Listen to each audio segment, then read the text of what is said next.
Hey, St. Martin's, it's Rob Kirby here. You know, in the book of Acts, the Apostle Paul quotes Jesus with words that are familiar as our offertory sentences when it's time to give at church. Paul says, remember the words of our Lord Jesus. It's more blessed to give than to receive. Some people have called this the most unbelieved beatitude in the Bible. Well, for one thing, we don't ever see it in the Gospels. Jesus isn't directly quoted with that. We just have Paul's word for it. And perhaps more to the point, it's counterintuitive. You know, the giver gets more than the receiver. That doesn't make sense as a transaction. So maybe it's countercultural or counterintuitive for us. Well, I'm here today to speak about and witness about the joy that I receive from giving.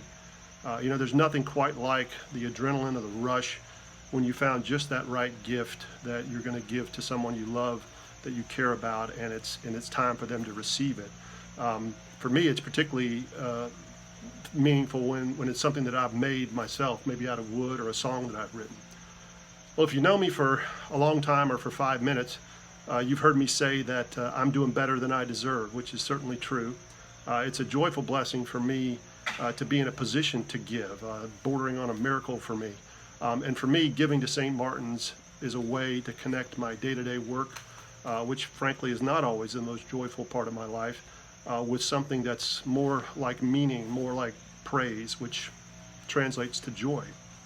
And at St. Martin's, you know, I delight in the friendships, the belonging, the singing, the genuine goodness of our place and our mission. It really feels important to me, and it just fills me. And even in these days when we're apart and joy perhaps is fleeting, it's a blessing to be able to get together and worship and sing in our living room, Katie and I joining with Bud and with all of you perhaps in your living room singing. So if my witness doesn't ring true for you, or maybe you don't take Paul's words of Jesus literally, maybe we can turn to those who study human nature.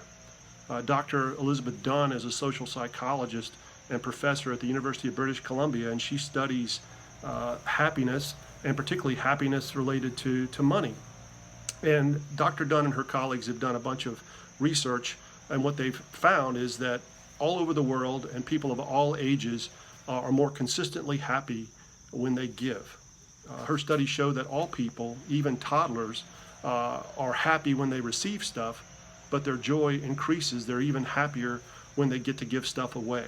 And get this, the joy benefits spike. They go up even higher when the giver feels a sense of connection with others and can easily envision the benefits of what they're giving. So joy increases when we give, and we're able to be for others, but it even multiplies even greater when we can be with those with whom we give. So Dr. Dunn concludes that humans are hardwired for giving, that it's a behavior that brings us pleasure, sort of like eating or like loving. I think Jesus might agree with Dr. Dunn. It is more blessed to give than to receive.